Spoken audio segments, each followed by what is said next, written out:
Hi, it's me again with CorelDraw tips and tricks. Somebody sent me a file and they told me a lot of information, and some of it I might not have caught. Like the heart is a PNG, not a vector file. But what they want to do, they want to have it on black background, but they want the shadow to be like 50% black, but on the white, they want 100% black. There's really no way to change the shadow once it's done. So I just kind of started over and I made the shadow bigger. And and you could either have the outlines or not. To me, it would be hard to read. Well, one, I've got it offset more than they might want. But anyway, I started with a heart and I'm just going to draw. I'm actually going to draw it somewhere else in yellow because it's kind of hard to see things in the black that you're trying to do. But go to your basic shapes and draw a heart. And I was going to say put P, but I don't know where I am in the page. And then make it white, but it still have the outline. Now I'm going to use his wordage, and you can see the happy, and we're going to have to put a outline around it so we can see it, and also probably have to go to object order front of page. And I need to make it bigger or make the heart smaller. We'll just make it bigger. And I'm hoping I'm understanding him.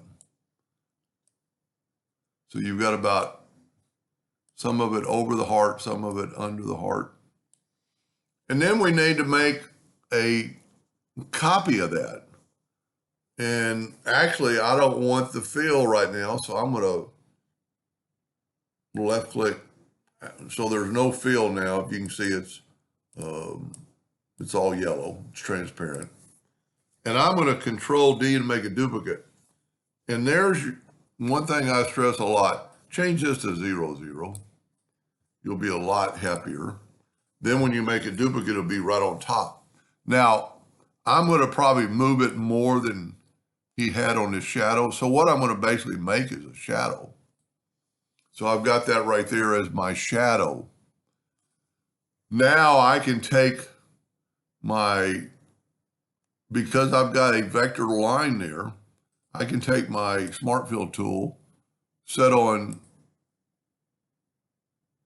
50% black, and I can fill in that shadow right there. That's really the only shadow that's hanging over, plus this one, and this one, and this one. Now what I could do is actually take my first word away and then fill all this in with black. So I'm going to go Smart Fill tool, solid black, and then start filling in the other. Okay, there's a little bit of a problem there. I don't think that even part will even come into play. The Smart Fill tool overrode the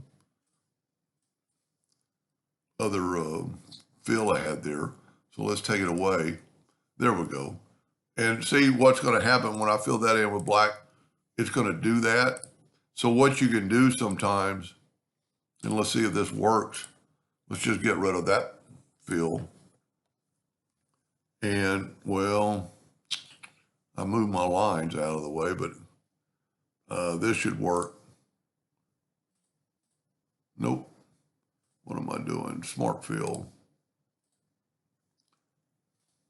See, I backed up too much. Let me go back to where I got rid of that. So what I'm going to have to do is just delete that,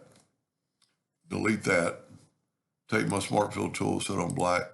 See, now it doesn't leak. But for just a second, I need to nudge this back, and then I can minutely fill that other part. I wish this wouldn't happen because it's there we go. Now I can move my first font back. I can take away, I'm going to move it over a little bit more. I can take the outline away on this one and take this and fill it with white and go up to object. It's because I created it last. It's underneath, so I'm going to go to object order front of page. So when we now change this yellow to black, I think this is what he's wanting. So he's got a 50% black on the black, so it shows up, but he's got 100% black on the white. I'm hoping that's it. If not, he'll let me know. Hope that helped a little bit. Thank you for watching.